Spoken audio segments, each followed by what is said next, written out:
The old concert hall stood quietly as night fell over the city. Most of the lights were off now except for the soft glow coming from the main stage. The cleaning staff moved through the empty rows, picking up forgotten programs and straightening chairs. Among them was Lucia Reyes, a woman in her mid-30s with hands roughened by years of work, but eyes that still held a gentle sparkle. Lucia had been cleaning at the Westbrook Concert Hall for nearly 7 years. She knew every corner of the building, every creaky floorboard, every dusty light fixture, and most importantly, the magnificent grand piano that sat center stage. That piano called to her every night like an old friend waiting for a visit. "I'm heading out, Lucia," called her supervisor, jingling his keys. "Just lock up when you're done with the main hall, okay?" "Yes, Mr. Hahn, I'll finish up here," Lucia replied, watching as the last of her coworkers filed out through the back door. Her heart beat a little faster as silence settled over the building. Every night for the past 6 years she had waited for this moment. When everyone left and she was alone, Lucia would put down her cleaning supplies, walk slowly to the stage, and sit at the grand piano. Tonight was no different. The stage lights felt warm on her skin as she settled onto the bench, running her fingertips lightly over the keys without pressing them. The piano was worth more than she earned in 5 years. It was played by the greatest musicians in the world, people with fancy degrees and lifetimes of training. Lucia had none of that. What she had was a childhood spent playing on an old upright piano at her grandmother's house before it was sold to pay medical bills. What she had were countless hours watching YouTube tutorials on a cracked phone screen. What she had was pure love for the music. She pressed down gently, and the first notes of Chopin's Nocturne in E-flat major filled the empty hall. Lucia closed her eyes, letting her hands remember the way. She played not with perfect technique, but with something harder to teach: heart. Each note carried with it a story. Her grandmother showing her simple songs, the years she couldn't play at all, the secret joy of these stolen moments. The piece flowed from her fingers imperfectly but beautifully, rising and falling like waves. She missed notes sometimes. Her timing wasn't always right. But there was an honesty to her playing that cut straight through technique to something deeper. Lucia was so lost in the music that she didn't notice the side door opening, didn't hear the footsteps until they were nearly at the stage. When she finally sensed someone watching, her hands froze on the keys. "Don't stop on my account," said a man's voice, cool and clipped with an accent she couldn't place. "Though perhaps we'd all be better off if you did."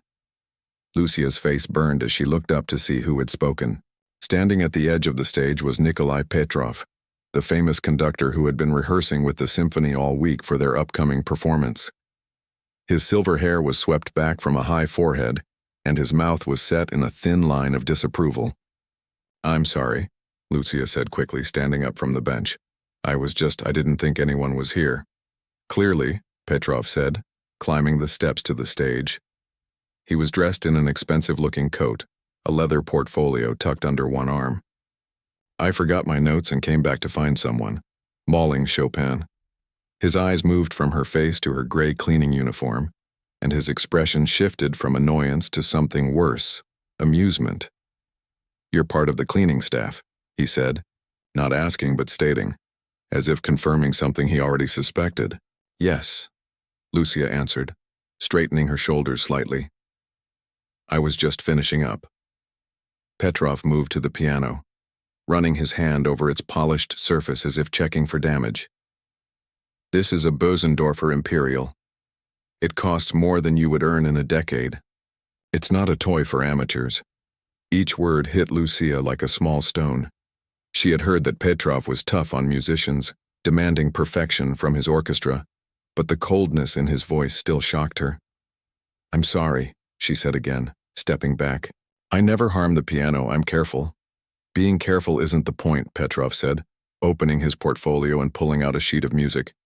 "This instrument is for artists who have dedicated their lives to music, who have earned the right to touch it, not for cleaning ladies playing pretend." He said the last part almost absently, as if the insult wasn't even worth his full attention. Then he looked at her directly for the first time. "The night staff should know better than to allow such things. I'll speak to management tomorrow." Fear gripped Lucia's chest. She needed this job. The pay wasn't great, but it covered rent and helped support her teenage son's school expenses. And these nights alone with the piano had become the one bright spot in her long working days. "Please," she said, her voice barely above a whisper. "Please don't report this. I love music. I've always loved it. I never damage anything. I just play when no one's using it." Petrov's eyebrows rose slightly. "Love isn't enough. Do you know how many hours of practice it takes to become a real pianist? How many years of study? Thousands of hours of technique, theory, interpretation." He gestured toward the piano. "What you were doing wasn't playing music, it was noise with pretensions." Lucia felt something shift inside her, embarrassment giving way to a flicker of anger. "I know I'm not trained, but music isn't just for people who can afford teachers and schools." "No," Petrov countered with a small dismissive smile. "In the same way that surgery isn't just for trained doctors, some things require more than good intentions, Ms. Reyes," she supplied. "Lucia Reyes, Ms. Reyes." He nodded slightly. "I won't report you this time, but don't let me catch you at that piano again. Stick to what you know." With that, he tucked his music back into his portfolio and walked away, his footsteps echoing in the empty hall. At the door, he turned off the stage lights without looking back, leaving Lucia standing in the dim glow of the exit signs. She stayed there for a long moment, her hands clenched at her sides, tears of humiliation burning behind her eyes. She wanted to shout after him to defend herself, but what could she say? He wasn't wrong about her lack of training. She wasn't a real musician. But as she gathered her cleaning supplies and prepared to lock up, something stubborn inside her refused to accept his judgment completely. She might not have his education or his status, but when she played, really played from her heart, she felt something real and true. Wasn't that worth something too? Walking to the bus stop that night, Lucia wrapped her coat tighter against the cold wind. Her hands still smelled faintly of piano polish and cleaning solution. In her mind, she could hear Petrov's voice. "Stick to what you know." The bus was nearly empty this late. Lucia took a seat near the back, resting her head against the window as the city lights blurred past. She thought about her small apartment where her son Matteo would be studying, probably still up despite the late hour. He was in his last year of high school, smart and hard-working, with dreams of college that Lucia was determined to help come true. What would she tell Matteo if he could have seen her tonight, being talked down to like a child? She had always taught him to stand tall, to believe in himself even when others didn't. "We might not have much," she often told him, "but we have our dignity and our dreams." As the bus rumbled through the quiet streets, Lucia made a decision. She wouldn't give up her piano time. She would be more careful, come even later maybe, but she wouldn't let Petrov take this joy from her. And more than that, she would get better. There was a community center near their apartment that had an old piano. Maybe she could practice there sometimes. And the library had books on music theory she could borrow. She couldn't afford real lessons, but there were ways to learn if she was determined enough. By the time Lucia reached her stop, a plan was forming. Petrov might be a great maestro, but he was wrong about one thing.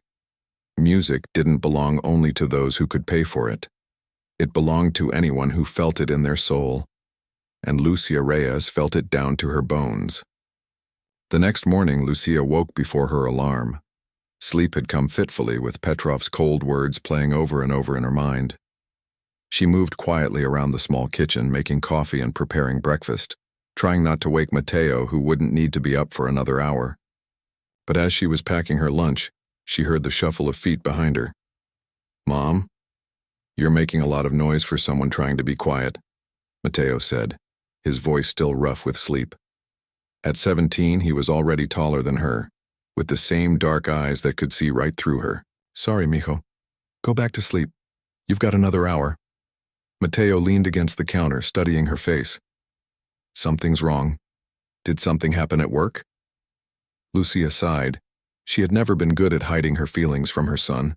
Sometimes, it felt like they had raised each other, especially after his father left when Matteo was just 8. It's nothing important, she said, pouring him a cup of coffee. Just someone at work said something that upset me.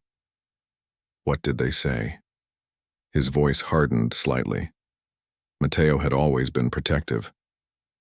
Lucia hesitated, then decided to tell him. They didn't keep secrets from each other. You know I sometimes play the piano at the concert hall after everyone leaves? Matteo nodded. He'd heard her talk about it for years, though she rarely shared details. Last night, one of the famous conductors caught me. He wasn't very kind about my playing. What did he say?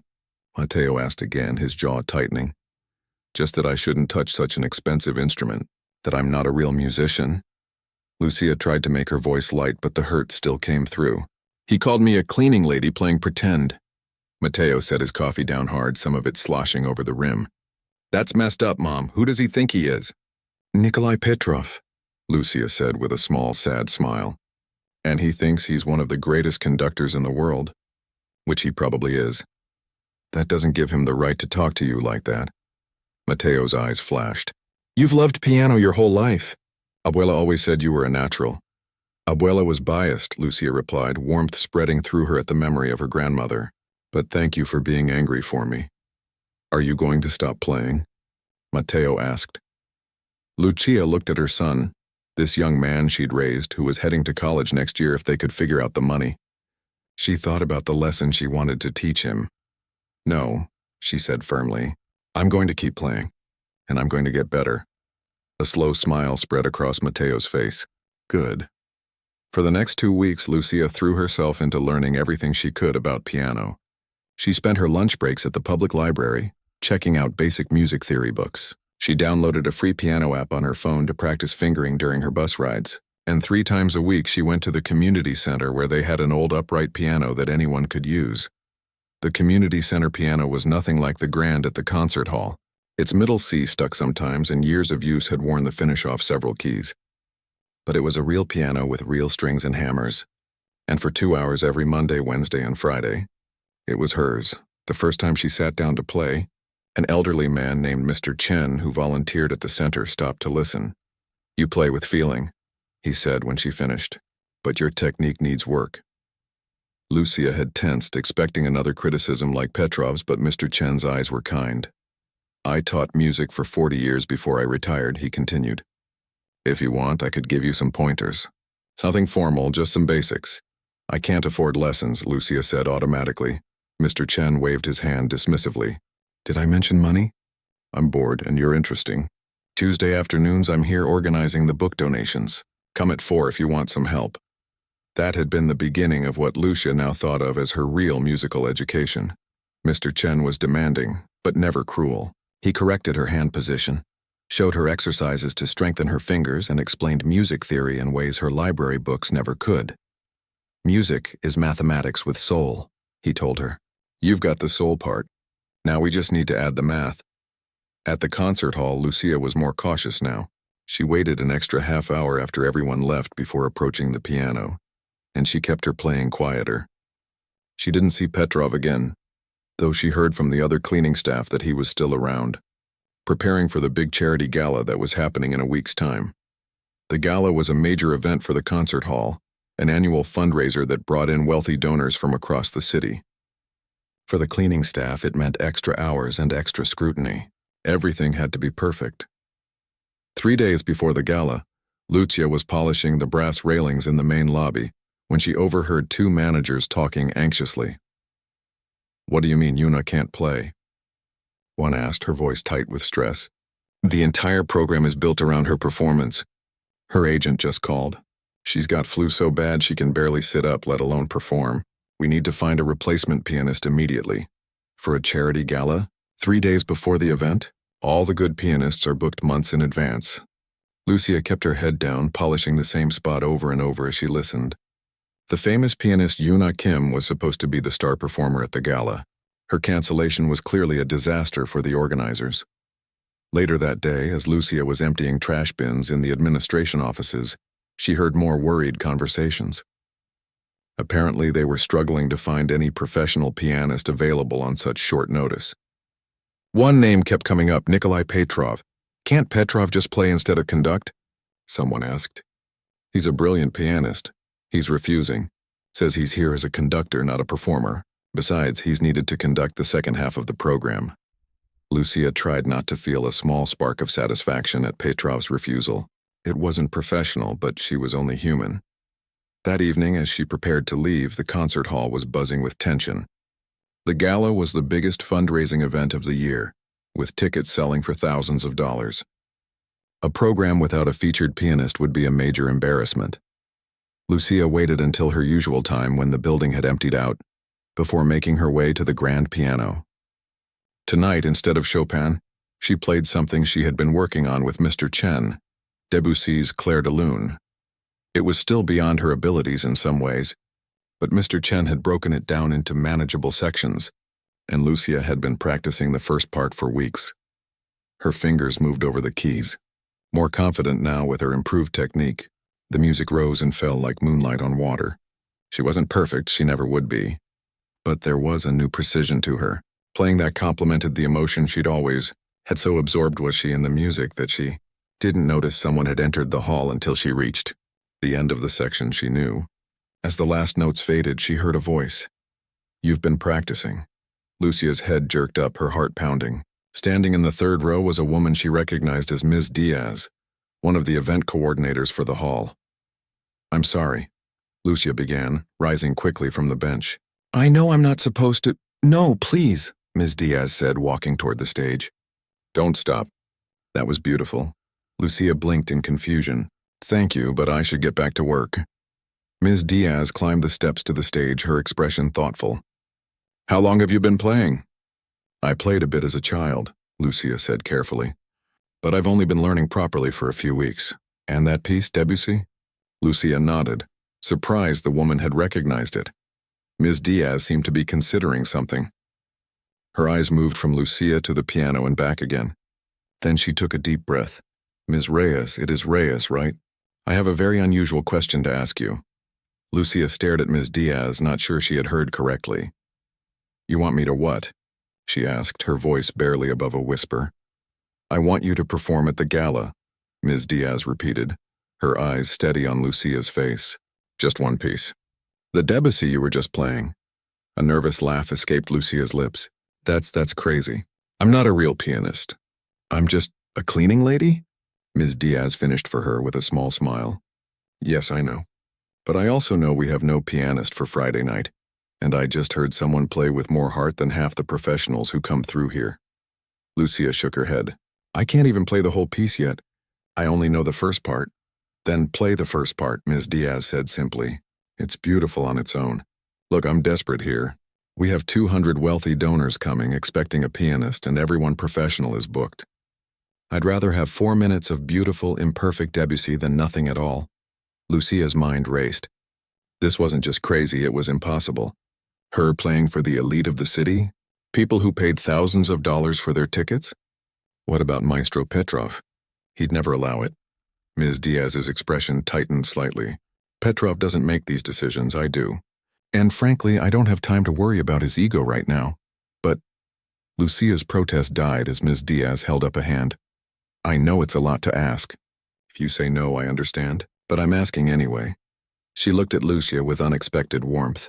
"Sometimes life gives us these strange chances. I've learned it's usually worth taking them." Lucia looked down at the piano keys shining under the stage lights. She thought about Petrov's words, cleaning lady playing pretend. She thought about Mr. Chen telling her she had the soul, if not yet the math. She thought about Mateo, and the example she wanted to set for him about courage and taking chances. "Okay," she said, looking back up at Ms. Diaz. "I'll do it." The next 2 days passed in a blur. Ms. Diaz arranged for Lucia to have practice time on the grand piano during her breaks and after her shift.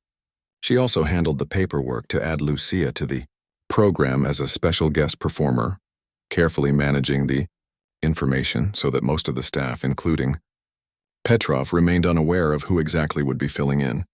"He'll find out eventually," Ms. Diaz admitted, "but I'd rather not deal with his objections until it's too late for him to do anything about it." Lucia practiced with a focus she'd never had before. The piece still wasn't perfect, but with Mr. Chen's guidance and hours of repetition, She could now play the first 2 minutes flawlessly.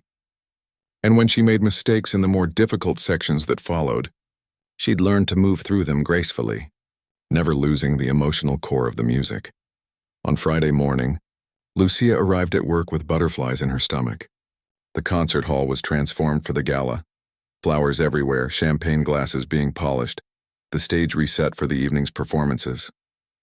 Lucia did her usual cleaning duties with mechanical precision, her mind elsewhere. During her lunch break, she slipped away to the practice room Ms. Diaz had arranged for her and played through her piece one more time. As she finished, she heard clapping from the doorway. "You've improved," said Mr. Chen, who had come to the concert hall at Lucia's invitation, "but you're still thinking too much. Music should flow through you, not from you." Lucia smiled. In just a few weeks, she'd grown used to his cryptic advice. "What does that even mean?" "It means," he said, coming to sit beside her on the bench, "that tonight you must forget everything I taught you." "Forget?" Lucia frowned. "But I've been working so hard to remember it all." "The technique is in your hands now," Mr. Chen said gently. "Tonight, play from here." He touched his heart. "Not from here." He tapped his head. "That's all the advice I have left to give you." When Lucia returned to her cleaning duties that afternoon, she found herself assigned to prepare the performers' dressing rooms. There were 6 small rooms behind the stage, each with a mirror, comfortable chair, and small table. 5 had nameplates of the musicians performing that night. The 6th simply said, "Guest pianist." "That's yours," said Ms. Diaz, who had appeared beside her. "And this is for you to wear." She handed Lucia a garment bag. "My sister's dress. She's about your size."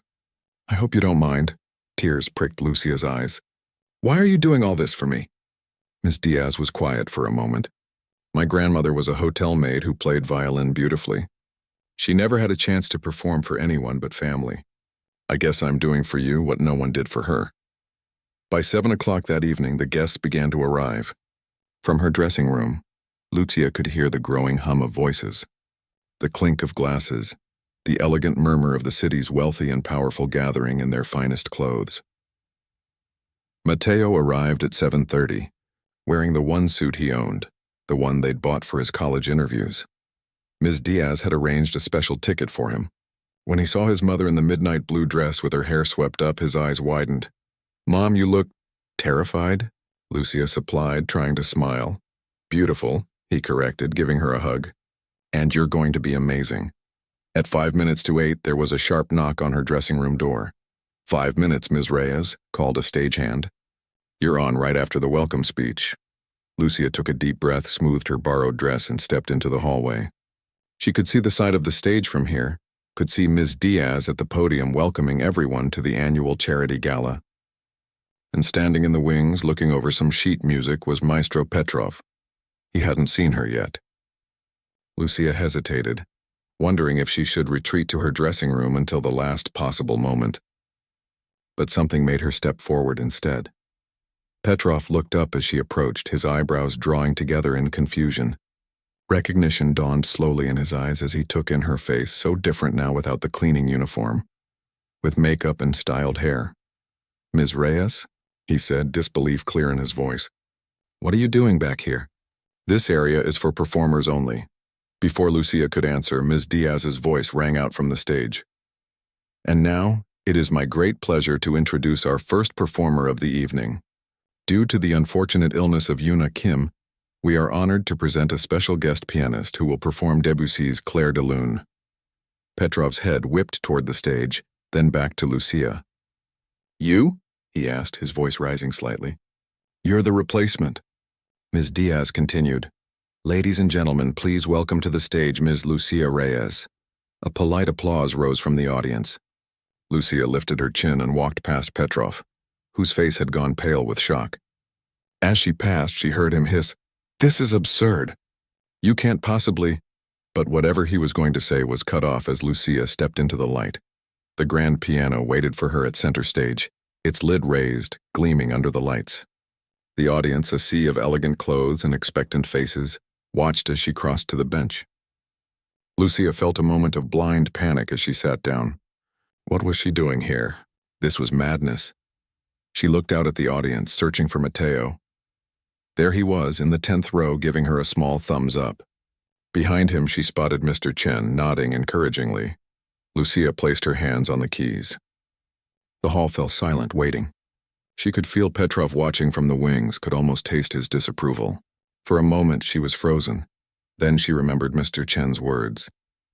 Play from here, his hand on his heart. Not from here, tapping his head. Lucia closed her eyes, took a breath, and began to play. The first notes rose clear and true in the perfect acoustics of the hall. Lucia kept her eyes closed, letting her fingers find their way across the familiar path. The music came not from her mind, but from some deeper place, from memories of her grandmother's hands guiding hers on an old upright piano, from the years of longing when she couldn't play at all, from the quiet joy of stolen moments after cleaning shifts, from the humiliation of Petrov's dismissal, and the kindness of Mr. Chen's teaching. All of it flowed through her fingers into the keys, transformed into something that filled the hall with moonlight and water and dreams. When she reached the part she knew best, Lucia opened her eyes. The audience was utterly still, 200 people barely breathing. She could see some of them had closed their eyes, others were leaning forward slightly, drawn in by the music. And then she arrived at the difficult section, the part she still struggled with. Her fingers faltered slightly. A note came out too hard, another too soft. But she kept going, remembering what Mr. Chen had taught her about moving through mistakes with grace. The music flowed on, imperfect but alive. As she played the final notes, letting them fade gently into silence, Lucia felt a strange sense of peace.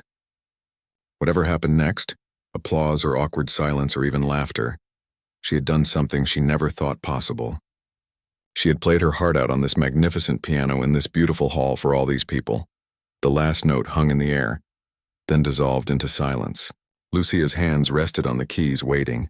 The silence stretched for one heartbeat, then two. And then the applause began. The applause started softly, like the first drops of rain before a storm. Then it swelled, growing louder and stronger until it filled the concert hall completely. And then, in a moment Lucia would remember for the rest of her life, people began to stand. It started with Matteo, of course. He was on his feet instantly, clapping so hard his hands must have hurt. Then Mr. Chen rose beside him, a proud smile on his face. Next came Ms. Diaz, stepping back onto the stage to join the ovation. Then the first row stood, then the second, and suddenly the whole hall was on its feet. Lucia sat frozen at the piano, unable to believe what was happening. These people, wealthy patrons in expensive clothes who attended concerts by world-famous musicians, were giving her, a cleaning lady, a standing ovation. She rose shakily from the bench and managed a small bow. The applause grew even louder. Tears blurred her vision as she looked out at the sea of standing, clapping people. Her gaze drifted to the wings of the stage where Maestro Petrov stood watching, his face unreadable. Ms. Diaz approached, gently taking Lucia's arm to guide her in another bow. "They love you," she whispered. After a third bow, Lucia walked off stage, her legs feeling like they might give way beneath her at any moment. Once she was in the wings, hidden from the audience, she leaned against a wall, heart pounding. That was quite a performance. Petrov's voice made her look up. He stood a few feet away, his expression still impossible to read. "Thank you," Lucia said simply, not knowing what else to say. Petrov nodded slightly, as if confirming something to himself.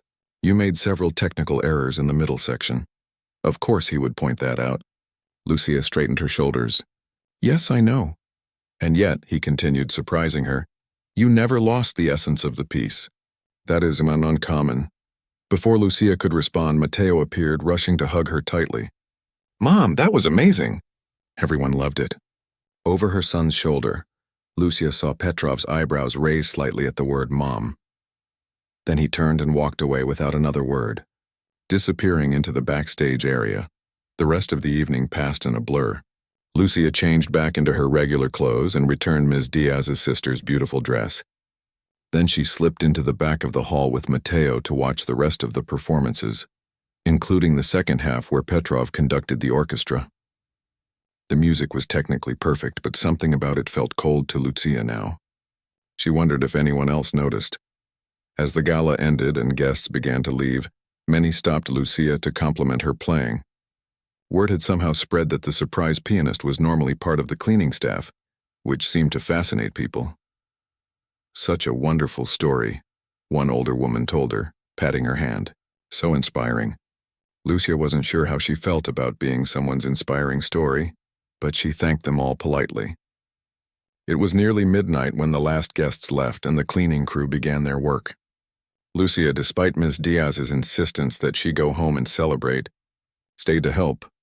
"You're not on duty tonight," Ms. Diaz protested. "They're short-staffed because of me," Lucia replied, already grabbing a trash bag. "It's only fair."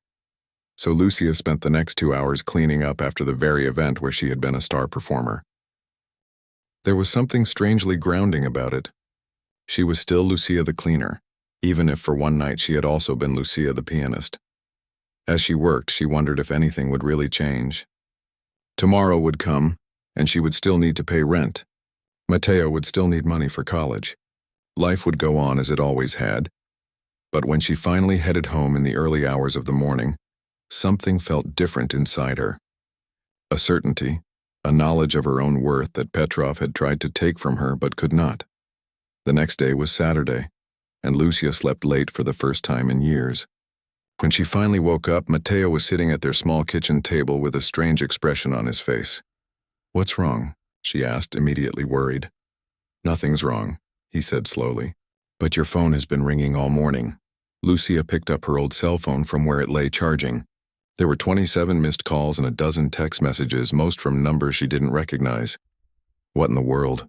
"Someone posted a video," Matteo explained, turning his laptop toward her. "From last night." On the screen was a video titled, "Cleaning Lady Stuns Audience with Breathtaking Debussy." It already had over 50,000 views. Lucia sank into a chair, staring at the thumbnail image of herself at the piano. How did this happen? "Someone in the audience recorded it and posted it online. It's going viral, Mom." Lucia watched the video with a strange detachment, as if the woman on the screen was someone else entirely. The camera was shaky and far away, but the sound was surprisingly clear. She could hear her own mistakes, but also the beauty that had come through despite them. And she could see the standing ovation, even more impressive from this new angle. She was still trying to process it all when her phone rang again. This time she answered. "Hello, Ms. Reyes? This is Patricia Wong from City Morning News. We'd love to have you on our show tomorrow to talk about your performance last night." "On television?" Lucia asked weakly. "Yes, just a short 5-minute segment. Your story is exactly the kind of uplifting content our viewers love." Lucia managed to say she would think about it before hanging up. The phone rang again almost immediately. This time it was someone from a local radio station, then a music blog, then a community arts program asking if she would consider playing at their fundraiser. By Sunday evening, Lucia had agreed to the television interview and 2 small performances at community events. She had turned down dozens of other requests, feeling overwhelmed by the sudden attention. What kept her grounded was the practicality of it all. The TV show offered an appearance fee, and the community events paid modestly. Money that could help with Matteo's college expenses. Monday morning found her back at the concert hall, mop in hand, cleaning as usual. Some of her co-workers had seen the video and treated her differently now, some with newfound respect, others with a hint of jealousy. But the floors still needed mopping, the trash still needed collecting, and life went on. She was cleaning the windows in the lobby when she felt someone watching her. Turning, she found Maestro Petrov standing a few feet away. "Ms. Reyes," he said with a slight nod. "I understand you've become something of an internet sensation." Lucia set down her cleaning cloth. "Not by choice." "Few things in life are by choice," he replied, "especially in the world of music." There was an awkward silence. Lucia waited, somehow knowing he had more to say. Petrov cleared his throat. "I owe you an apology." Of all the things Lucia had expected, this wasn't one of them. She stayed silent, allowing him to continue. "What I said to you that night," he went on, looking slightly uncomfortable, "about being a cleaning lady playing pretend. It was cruel and, more importantly, it was wrong. You are a musician, Ms. Reyes. An untrained one, yes, but a musician nonetheless." Lucia wasn't sure how to respond. Part of her wanted to accept his apology graciously. Another part, the part that remembered the humiliation of that night, wasn't ready to forgive so easily. "Thank you for saying that," she said finally. "But why now? Because people liked my playing?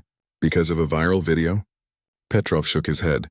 Because I watched you play, not just at the gala but yesterday as well. Yesterday? Lucia frowned in confusion. Yes, I came early for rehearsal. You were in the practice room working on the middle section of Claire de Lune, the part you struggled with at the gala. You played it 17 times in a row, Lucia remembered. She had come in early, determined to master the section she had fumbled during her performance. Most people, Petrov continued, after a success like yours, would have simply basked in the applause. You came back to work. Both here? He gestured to her cleaning supplies. And at the piano. That is what real musicians do, Ms. Reyes. They work. Always, even after triumph. He reached into his jacket and pulled out a business card, handing it to her. This is the name of a colleague who teaches at the community music school downtown. She has agreed to take you on as a student. No charge. Lucia looked at the card, then back at Petrov. Why would you do this? Because talent without training is a waste, he said simply. And because I was wrong about you. With that, he turned to leave. At the door, he paused and looked back. The lessons are Thursdays at 6, if you're interested. After he left, Lucia stood looking at the card for a long time. Then she put it carefully in her pocket, picked up her cleaning cloth, and went back to washing windows. That evening, as she waited for the building to empty so she could practice, Lucia thought about Petrov's words. Talent without training is a waste. Was that true? She wasn't sure. Her playing, imperfect as it was, had touched people. Was that a waste?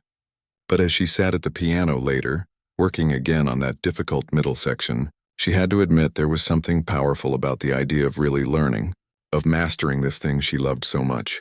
The next day, she called the number on the card and scheduled her first lesson. 6 months had passed since the night of the gala.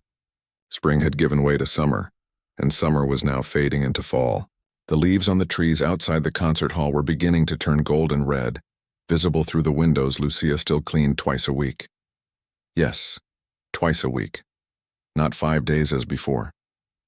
3 months after her viral performance, Lucia had been offered a part-time position as a piano instructor at the community center, where she had once practiced on the old upright. The pay wasn't much, but combined with her reduced cleaning schedule, it allowed her to make ends meet while giving her more time for her own practice and lessons.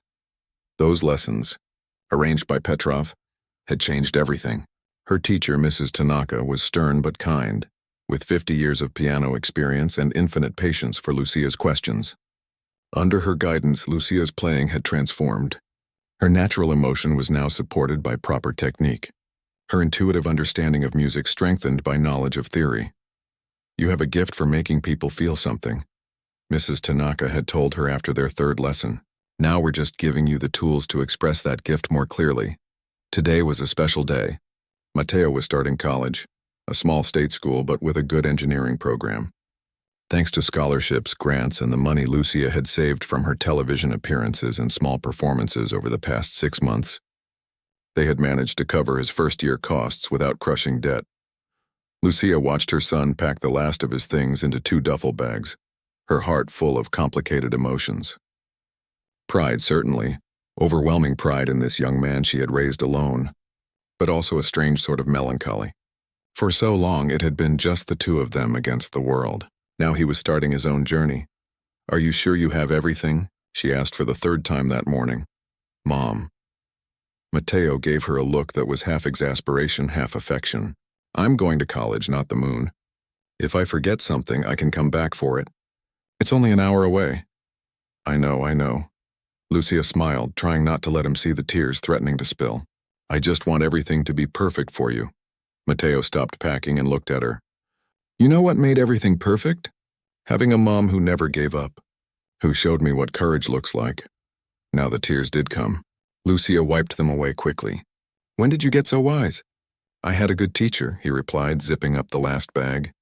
Now come on, I can't be late for orientation. After dropping Matteo off at the college and only crying a little bit during the goodbye, Lucia headed to the concert hall for her afternoon cleaning shift. The place felt different to her now. Not just a place where she worked, but a place where she belonged in a new way. She knew many of the musicians by name and they knew her. Some had even come to hear her play at the community center's summer concert series. As she was finishing up the lobby, the hall's manager, Mr. Patel, approached her. Lucia, Do you have a moment? She set down her cleaning supplies. Of course. I wanted to talk to you about something, he said, gesturing for her to sit with him on one of the lobby benches. We've been discussing the community outreach program for next season, and I had an idea I wanted to run by you. The community outreach program was designed to bring music to underserved neighborhoods and schools. Lucia had benefited from it herself as a child, attending free concerts with her grandmother. We were thinking of adding a new element to the program, Mr. Patel continued, a series of beginner piano workshops for adults. Many people give up the dream of learning an instrument because they think it's too late, that you have to start as a child to be any good. Your story proves otherwise. Lucia nodded, not sure where this was going. We'd like you to lead these workshops, he said. 4 nights a month teaching beginners the basics. We can work around your cleaning schedule, of course. Lucia stared at him, processing his words. Me? Teaching for the concert hall? Who better? Mr. Patel smiled. You understand what it's like to come to music later in life. And you're living proof that it's never too late to pursue a passion. It took Lucia a moment to find her voice. I'd be honored. But I'm still learning so much myself. The best teachers are often those who are still students at heart, Mr. Patel said. Think about it. Let me know by next week. After he left, Lucia sat for a long time, turning the offer over in her mind. 6 months ago, she had been just a cleaning lady, sneaking time on a piano she wasn't supposed to touch. Now she was being asked to teach others, to share her journey. Life could change so quickly, turning in unexpected directions. Later that evening, with Matteo gone and the apartment feeling strangely empty, Lucia decided to head back to the concert hall. Her supervisor had long since given her permission to use the practice. Rooms after hours, a small kindness. That meant she no longer had to play in secret. The hall was dark and quiet as she made her way to her favorite practice room. But as she approached, she heard music, someone playing Chopin's Nocturne in E-flat, major. The same piece she had been playing the night. Petrov had caught her and dismissed her as a cleaning lady playing pretend. Lucia paused outside the door, listening. The playing was technically perfect, every note precisely where it should be. But there was something missing, a certain warmth, a vulnerability that the piece needed. She recognized the style immediately. Quietly, she opened the door. Petrov sat at the piano, his back to her, playing with flawless technique. He didn't notice her until the piece ended and she spoke. You play beautifully, she said. But you're thinking too much, he turned, startled. Ms. Reyes, I didn't hear you come in. Sorry to interrupt, she said, suddenly aware that she might have overstepped. This was Nikolai Petrov, after all, one of the most respected conductors in the country. But Petrov didn't seem offended. Instead, he looked at her with curiosity. What did you mean, I'm thinking too much? Lucia hesitated, then decided to speak honestly. The nocturne needs to breathe. You're playing every note perfectly, but... She struggled to find the right words. But without soul, Petrov suggested, a faint smile touching his lips. I wouldn't put it that way, Lucia said carefully. It sounds like you're playing it from here. She tapped her head, echoing Mr. Chen's gesture from months ago. Not from here. She placed her hand over her heart. Petrov looked at her for a long moment, then moved over on the bench. Show me. Surprised, Lucia sat beside him. For a second, she felt that old intimidation returning. Who was she to give advice to someone like him? But then she remembered Mrs. Tanaka's words. You have a gift for making people feel something. She placed her hands on the keys and began to play. Her version wasn't as technically precise as Petrov's, but it had something else. A warmth. A human quality that invited the listener in. When she finished, there was a moment of silence. I see, Petrov said finally. Or rather, I hear. He looked at her with newfound respect. Where did you learn to play like that? From losing the chance to play for many years, Lucia answered honestly. From knowing what it's like to long for something. From cleaning floors and raising a child and struggling to pay rent. From life, Petrov nodded slowly. I began playing at 4 years old. By 12, I was studying at the conservatory. Music has always been my life, but perhaps I've been missing something essential. We all miss things, Lucia said. That's why we need each other. You have so much to teach about technique and theory, but maybe you have something to teach me as well. Petrov finished for her. A week later, Lucia began not 1 but 2 new teaching positions. In the mornings, she taught adult beginners as part of the concert hall's community outreach program. And once a week, she met with Maestro Petrov in a private practice room, where they worked together on what he called the emotional interpretation of music. Their arrangement raised eyebrows at first, the famous conductor taking lessons from a former cleaning lady. But those who heard Petrov play before and after could hear the difference. His performances, always technically brilliant, now carried a new depth, a humanity that reached audiences in a way his playing never had before. As for Lucia, she continued her lessons with Mrs. Tanaka, continued her part-time cleaning job, and continued practicing every day. 6 months turned into a year, then 2. She never became famous beyond that first viral video. Never played in grand concert halls around the world. But she did play at community centers, at retirement homes, at small local venues where people gathered to hear music that spoke to them. On Sundays, when both she and Matteo were free, he would come home and they would play duets together on the small upright piano she had finally been able to buy for her apartment. Matteo had started taking lessons at college, inspired by his mother's journey. "Do you ever regret not pursuing music when you were younger?" he asked her one Sunday. "Think how far you might have gone." Lucia considered the question as her fingers moved across the familiar keys. "No," she said finally. "I don't regret the path I took. It led me here to this moment playing with you. And it taught me something important." "What's that?" She smiled at her son, this wonderful young man who had supported her dream just as she had supported his. That it's never too late to become who you're meant to be, and that sometimes the most unexpected turns in life lead to exactly where you need to go. As they returned to their duet, Lucia thought about how much had changed since that night when Petrov had found her playing in secret. She had gone from being a woman who cleaned the concert hall to a woman who helped fill it with music, not by becoming someone else, but by finally having the courage to be fully herself. And in the end, wasn't that the most beautiful music of all? The sound of a life lived authentically, with no pretending necessary.